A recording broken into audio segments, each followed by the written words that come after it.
Hey there! My name is Crafty Kathy, and I'm so happy and thankful that you stopped in to craft and spend a little time with me today. I have been having so much fun with this SUMMERWEEN series, and you're going to love this one. So let's jump on in. The first DIY is going to be one of those Moody walls, where you see all the different pictures. I just wanted to give you some examples of some of the things that I used. This is actually a mirror, and I love to use some of the Dollar Tree mirrors because they have really nice designs. Don't think of them for what they're intended for, but think of them as what they can be. Like this is just a wall plaque. It's a hanger. We can use that. And I thought this would be really cute. It's one of their little coffin signs, and we're going to take the bottom off and we're going to use that as though it is a frame on the wall. I also do have some that are actual frames like this one. I like the shape of it, and I love this one. It's like it reminds me of a puzzle, I guess.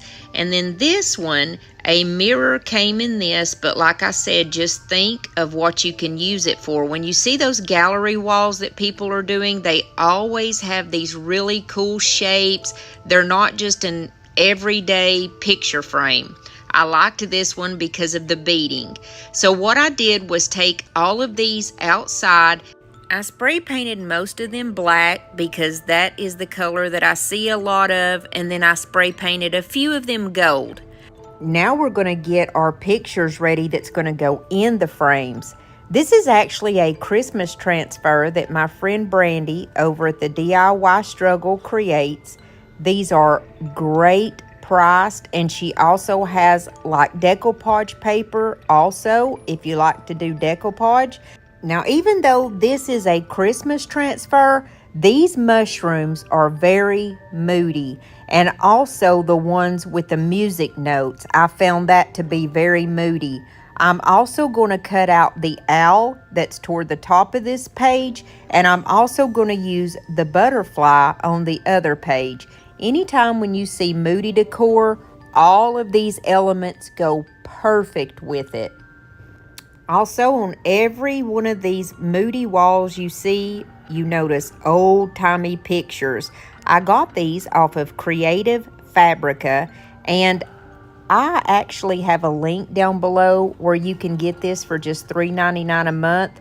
I think they let you try it out for free for about a week, so you really should go try it out because there's tons of fonts, graphics, images, PNGs. I mean, it is well worth $3.99 a month.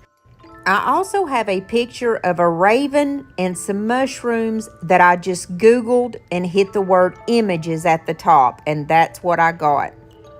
And we're going to start off with this frame. I totally didn't show this one a minute ago. I got this at Dollar Tree a few weeks ago in their $5 section, and it makes this hideous laugh, and one of her eyes turns blue. Don't ask me, it's crazy. But anyways, I got it because I loved the shape of the frame. Now, even though it's a plastic frame, you can do things to it so it doesn't look plastic.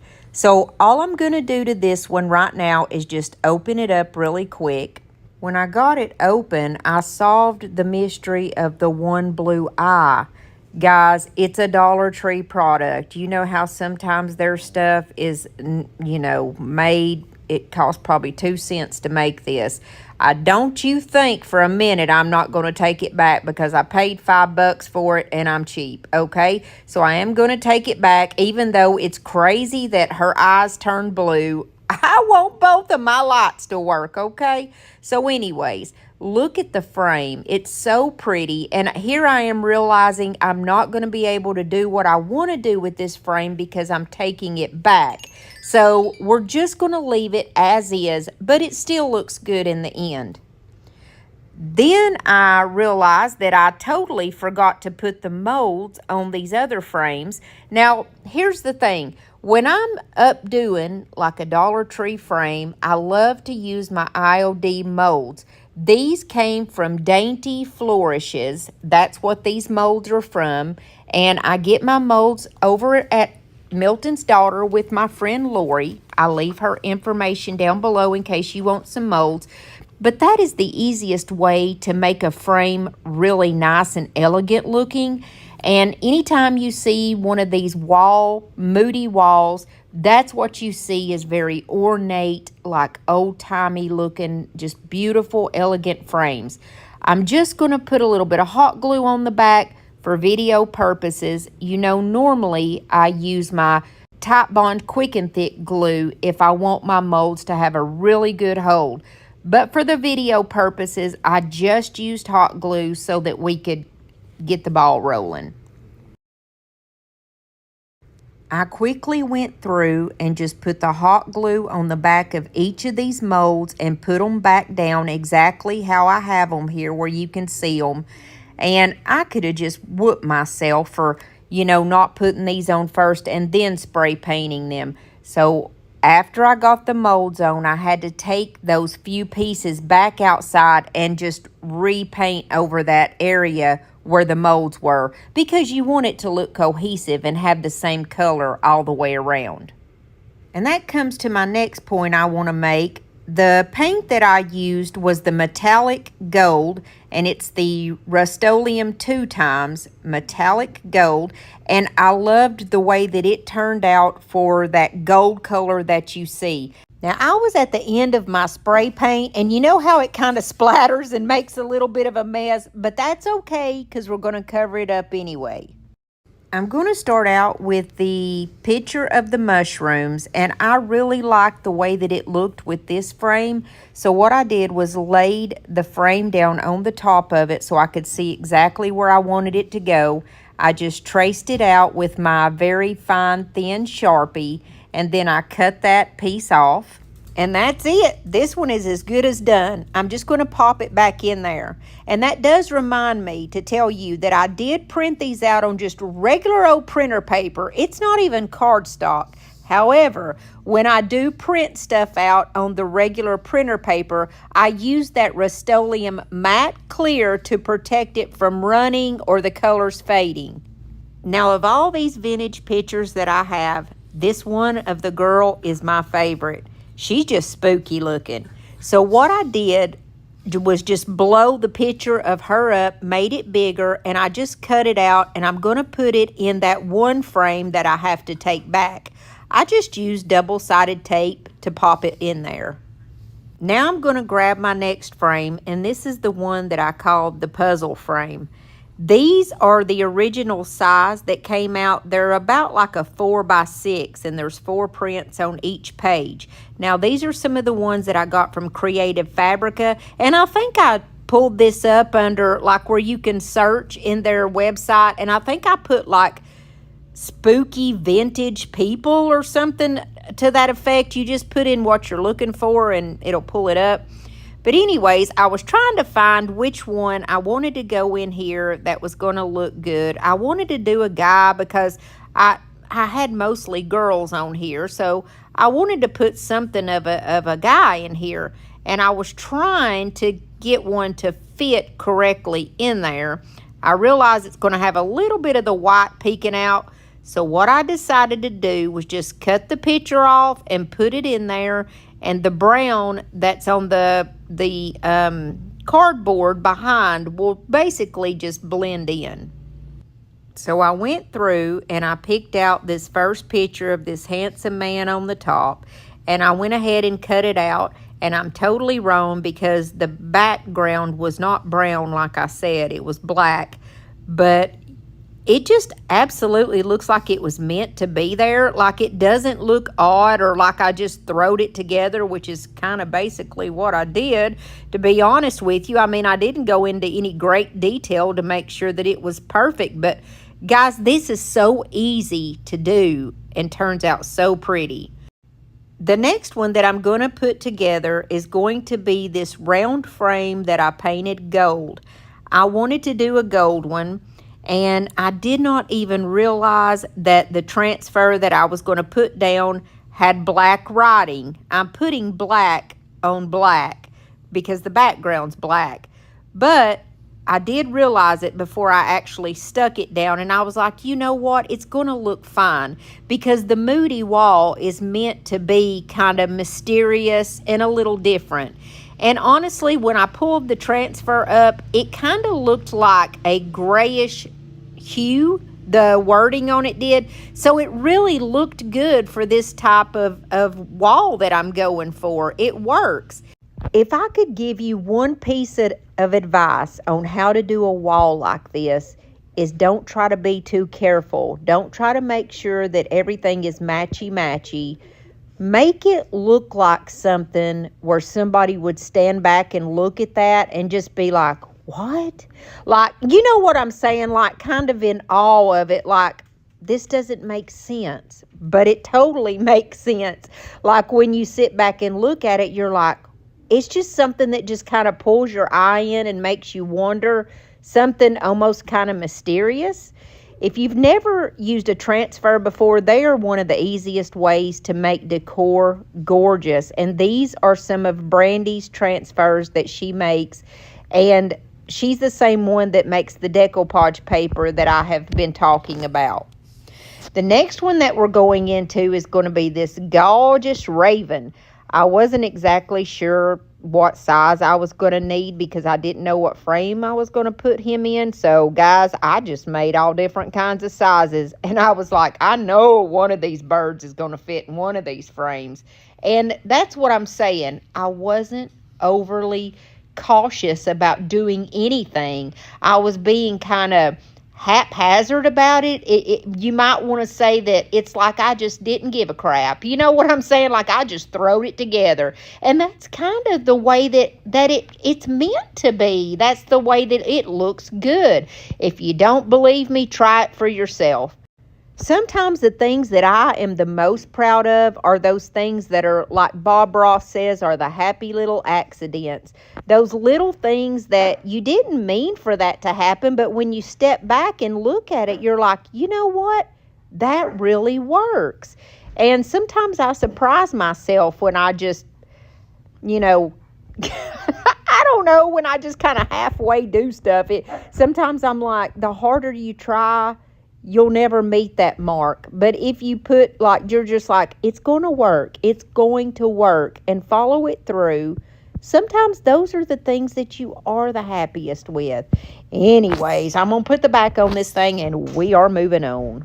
The next thing that I got the idea to do is grab some of these spiders from Dollar Tree. Now, I could have stood to use one just a little bit smaller than this for the frame that I had, but I decided to chop some of his legs off. That way he would fit on the frame right. So I just kind of chopped them off to the point to where they touched the frame. That way, in case I needed to put a little bit of glue. I realized that I hadn't painted the back of this frame. It was still brown. And I didn't like that. So what I did was just grab my muscadine wine. It is a beautiful Moody color, and it is made by Dixie Belle Paint, and I got it a few years ago, so I really just need to use it up. And I just put a little bit of glue to hold his body down and stuck him right in that frame, and he worked out well. Now we've pretty much got all of our frames put back together, and now comes the fun part. We're going to embellish them. I've noticed that a lot of the colors that goes with the Moody and the dark academia are kind of like a black and a gold as far as the frames go, or maybe like a dark brown.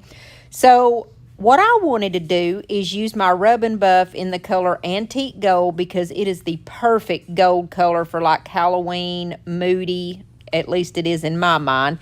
And then I have some black rub and buff. What I decided to do was just kind of go around. It doesn't take much of this stuff. And I feel like in Moody decor, you don't need a lot of the gold, just a little touch of it. And that's what I'm going to do with my first frame, the Raven frame. Now, this is when the magic happens with these Dollar Tree frames. You take something that is a cheap $1.25 frame from the Dollar Tree, and by using the molds and using just a little bit of the opposite color of rub and buff, you just see it come to life, and it literally looks like one of those photos that are in like an old Victorian spooky house, or at like a mysterious house, something that's just that people would just sit and stare at because it's so pretty.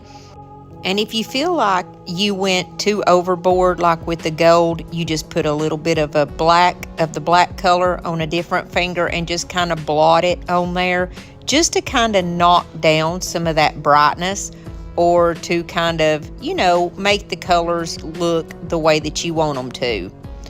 Now here on the gold frame, the color that I chose to put on it was the black, and it's called ebony. That's the color of the rub and buff that I'm using. And at first I just kind of went here and there, just very little bit.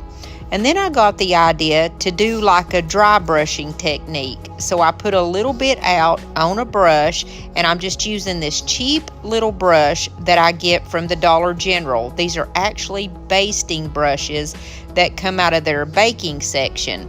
I put a little bit on the end, like I said, like I'm just dry brushing, and I was blotting it on there.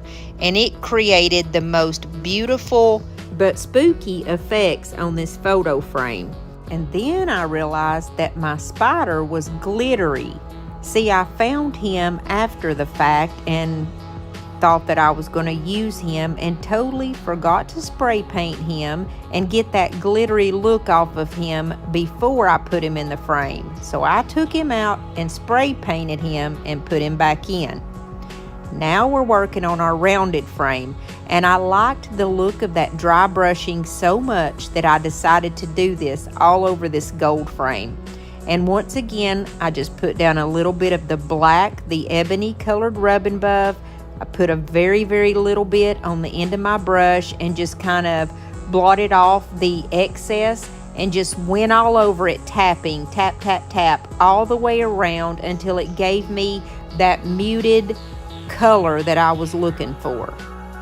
Then every once in a while, I would just kind of stop and look back at it and see what I thought it needed.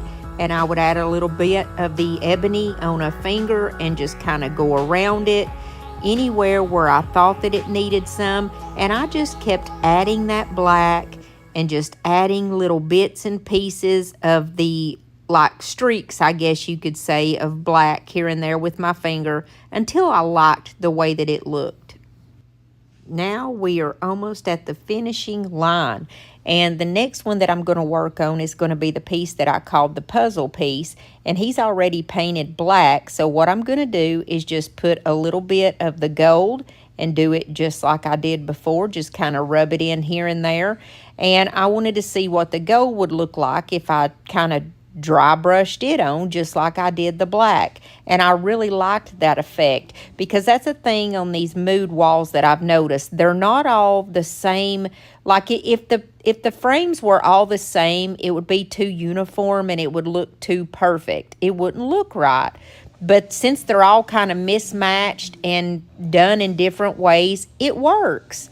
And then the very last one that I'm going to do here is just this block that I had, and I painted it black and put this gorgeous owl transfer on. And that one speaks for itself. That owl up against that black background is so pretty, I don't have words for it. And I just kind of highlighted it with that vintage gold rub and buff. Oops, I only thought I was finished, but I totally forgot about this last one, and I promise this is the last one. Now, this little coffin picture is out at Dollar Tree right now because I got this a few weeks ago. And all I did to this one is that dry brush effect with the black. Just put a little bit on my brush and go around to kind of muddy it up and make it look mysterious. And then I just used my heat tool to heat up the glue on the bottom, and that piece just kind of peeled right off. People spend a lot of money to make Moody walls like this, but you don't have to, because you have Crafty Kathy on your side giving you all my secrets. I only spent $10 on the whole wall.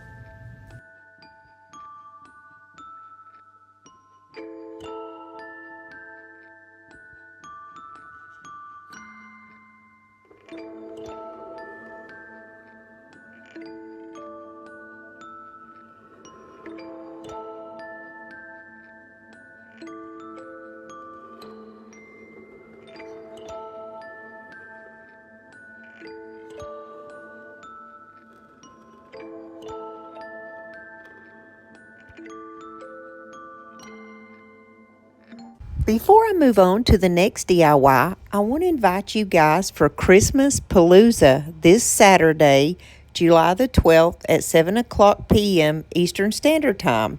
Just have your notification bells turned on and join me on my channel. For the second DIY, I wanted to try my hand at one of those busted canvases that I've been seeing all across Pinterest and YouTube. Now, I had to teach myself how to do this as I went along, so I'm going to tell you what to do and what not to do so that you won't have to try to swim and navigate your way through. I'm just going to start out with a Dollar Tree canvas picture here, and then this is just a piece of cardstock. It does not matter what the cardstock looks like. I just really needed a white piece of cardstock, but didn't have any. So I just traced out the size that I needed for my 8x10 canvas frame, and I cut it out. The next thing that you're going to need is whatever image you want to be coming out from that busted canvas, and I'm going to pick this one that's in the upper right hand corner of the girl because she's very moody and mysterious looking. And this is some of the decoupage paper that my friend Brandy sells over at the DIY Struggle, and I just kind of did a rough cut of the piece of decoupage paper that I wanted because I didn't want to mess up any of the other prints. And lastly, you're going to need another piece of decoupage paper of your choice that's going to go on the front of your canvas, or you can paint it. It's up to you. Now, the first mistake that I made, and I'm going to let you guys know just so that, like I said, it'll be easier for you, is not to tear my edges. Now, y'all know when I'm decoupaging, I never have straight edges like this, but I thought it doesn't matter. You're not going to see any of those edges. I was wrong. So if I could go back and do it again, I would say to definitely tear your edges around your picture.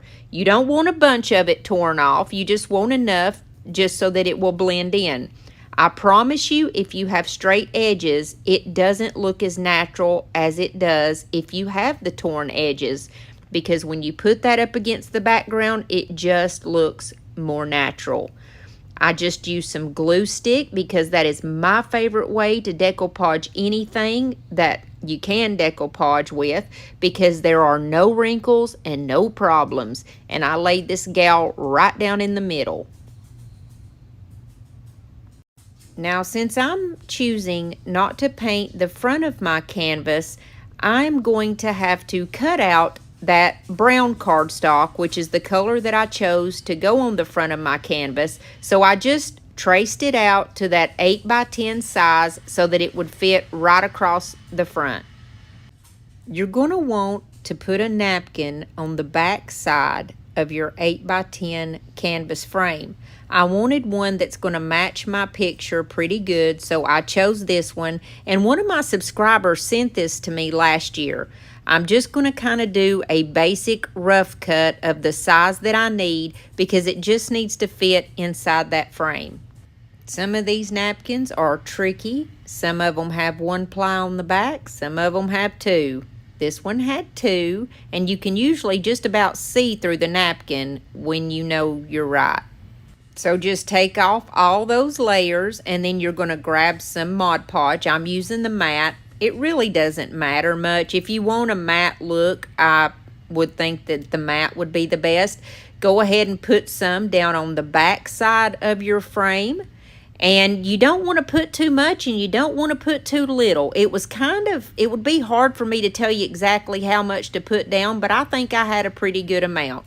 You can see how much I'm using here, and I covered the whole back side, flipped it over, did the front side, and then I let it absolutely dry. When it was totally dry, I grabbed my piece of cardstock that I want to go on the front of my canvas. I'm going to use this darker brown side, and you lay it down on the top of it. We're going to put down a piece of parchment paper over the top, and I'm heating up my little iron, and I just got this iron about a week ago. Now, since I use a glue stick to do most of my decoupage, this is the first time I've ever even tried this technique where you let the Mod Podge dry completely, and then you put the parchment paper over and you just run your iron over it. Now, the only thing I can tell you about this is to keep your iron moving and make sure that you get all the edges good so that it will grab on. It like heats up that Mod Podge and it will grab onto that cardstock and just put it on there exactly how it needs to be. I'm not crazy about this technique now that I've done it because, my goodness, it just seems like a lot of fuss to have to go through to get something to stick when you're used to just slapping on a glue stick and popping it on there and having zero problems and zero wrinkles. But anyways, I can at least say I done it. I went around here, got my piece of paper to stick on the front, and I'm going to flip it over and do the exact same thing to that napkin on the back. Now, of course, that cardstock is a whole lot thicker than this napkin, so it took less time to do the napkin, and it was much easier knowing that my edges are stuck with the napkin, whereas with that cardstock, I was just kind of guessing until I, lifted up the paper to make sure that it wasn't going to pull away. I noticed a tiny little minuscule piece was hanging over from the front of the brown cardstock. So I just took my finger sander and kind of sanded that down because we're going to cover that right back up anyways. You're not going to see it, but I definitely didn't want any of my paper sticking off the edge. Now comes the part where we're going to cut it. And you grab you a box cutter or X-Acto knife. Just make sure it's really sharp. That will make your life a lot easier. And I cut it. I'm going to first make like an X pattern.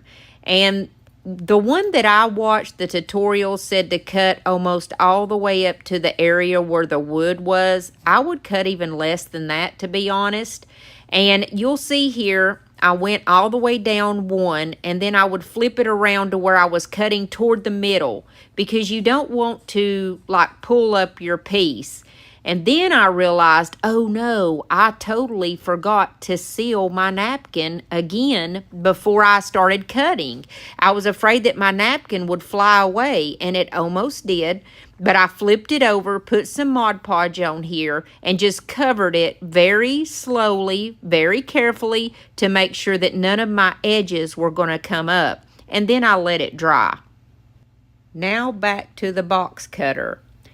When I finished making the cut, what I did was make it the way that you would make like a snowflake. You're going to make a total of 8 cuts in your piece, and this is what I meant by I would start at the edge and go toward the middle because you don't want to pull that up and mess your napkin up. The next thing that I did was kind of like a practice run. You see, I'm just kind of pulling back the edges. This is why they call it a busted canvas. These edges are going to be kind of peeling away and look like the picture in the background is like busting through the canvas. So we just want to kind of open these up to make sure that they're going to look right when we start gluing them. The next thing that I'm going to start doing, and I'm going to show you this very slowly, is you take one of your little pieces of pie, and there will be 8 pieces. You're going to put some glue on the end. And for video purposes only, I am using the hot glue. However, if I could recommend something, probably it would be better to use like an E6000 or a more permanent glue, because over time that hot glue is going to turn loose, or I think that it would. It might not, but then again, why would you want to take the chance after doing all this work? So I just went through with my hot glue gun, and I'm going to put just a little bit on the tip end of each one of these, roll it up, and definitely take your time. And I would stick my finger in there and kind of press down so that it would get a really good hold. You don't want these to be all like uniform or perfect by any means, or, like them kind of like all at the same length, I guess you would say. You want it to kind of look like, the picture behind it is literally busting through. Now at this point, I'm just repeating everything that I'm doing. I'm going to go all the way around to all 8 of my pieces, so I am going to speed it up a little. The main thing that I can tell you is just take your time, use a really good glue, and go slow. If one of the sides happens to pop up for some reason, put it right back down. But then again, it goes back to the type of glue you're using. Just be mindful of that as you move along. Now, here is the point where I realized that cardstock that I put my lady down on was not going to be strong enough. So I just took, this is a piece of cardboard and it has white front on it. So I'm going to put her down onto this. If you will notice, I had realized at this point that I didn't want those straight edges and that they were going to show. And this is when I actually came back and just kind of wet the very tip ends all the way around my picture and very, very carefully kind of peeled it off. You'll notice that it's not a perfect rectangle that I have the lady cut out of. It looks like, you know, it's kind of like the edges are torn. So here I'm just cutting off that thicker cardstock that we are going to just decoupage her down onto. So after I got her decoupage down, I just did a quick practice run, and you'll want to do this several times just to make sure that the picture in the background is going to look right with the way that you have the busted frame coming out. And everything looked great on mine. And once again, for video purposes, I'm using hot glue. But if you want a really good stick, use an E6000 or a super glue. And I'm just going to place her right down on there. And bada bing, bada boom, our lady is gorgeous. And I hope these instructions was easy enough for you to understand, because sometimes it is the hardest thing to explain what you're doing, and it's just so much easier to see what I'm doing.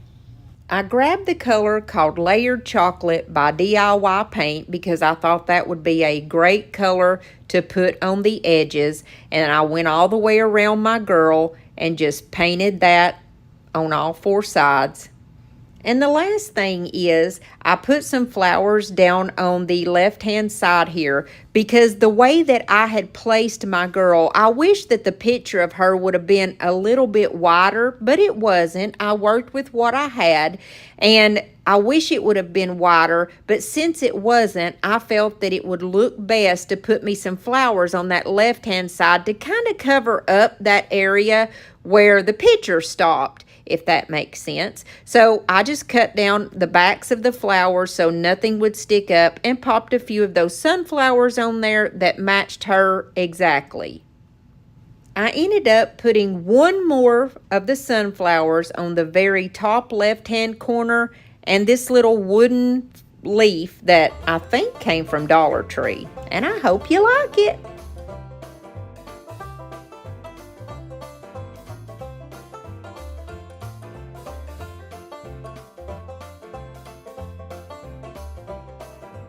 The third and last DIY is so quick and simple, if you blink, you just might miss it. I have 3 candlesticks, and of course they're all from Dollar Tree. Now 2 of them match, but one of them is a little bit different, but that's okay because when you're doing Moody and Dark Academia, it just kind of works. So I cleaned them up real good.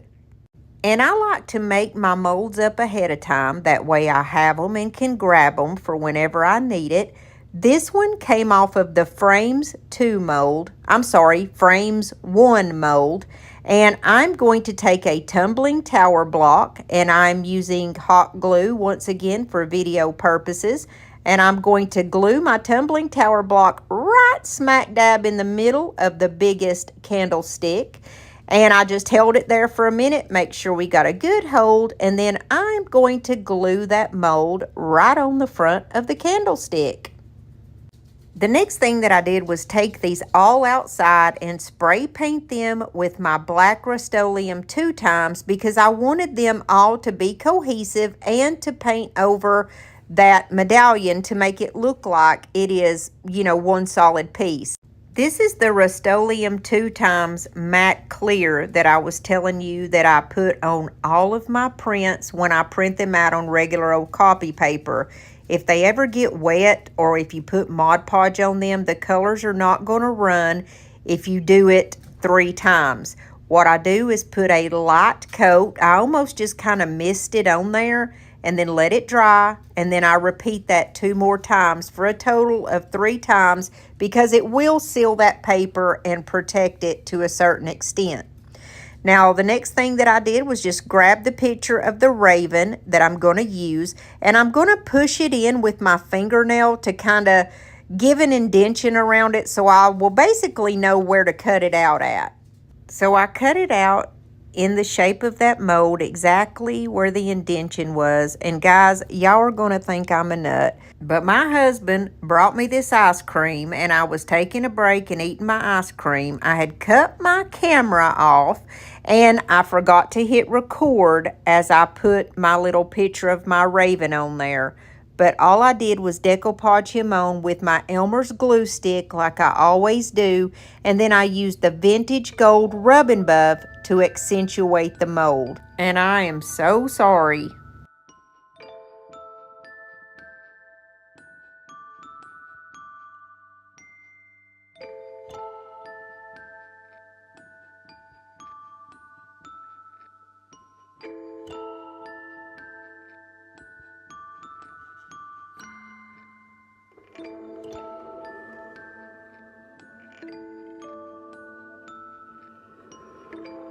If y'all stuck with me through all of today's video, I just want to say thank you from the bottom of my heart. If you haven't subscribed to my channel yet, I would love for you to hit that little red button and become a part of our family, because we sure would love to have you along on this journey with us. And if you did find value or you like this video, please hit that like button. That's the thumbs up button, because that really helps me out on YouTube. And it also helps me out if you'll comment. If you're not one for leaving a comment, just leave me a heart emoji. And I can't put out this video without letting you guys know that I had to let my sweet little Loretta go to heaven yesterday. You wouldn't think that a chicken would capture somebody's heart the way that that squirt has mine over the years. But I know I gave her the best life and that she's not in any kind of pain. I'll see you guys back here next time, Lord willing, and the creek don't rise. Did you know that if you're on a phone or a tablet that you can just tap on my face right here and subscribe to my channel? I would love for you to do that. And also, if you did like this type of video, you can click on this one that's down on the right, and it'll take you there in just a minute. God bless you and your families.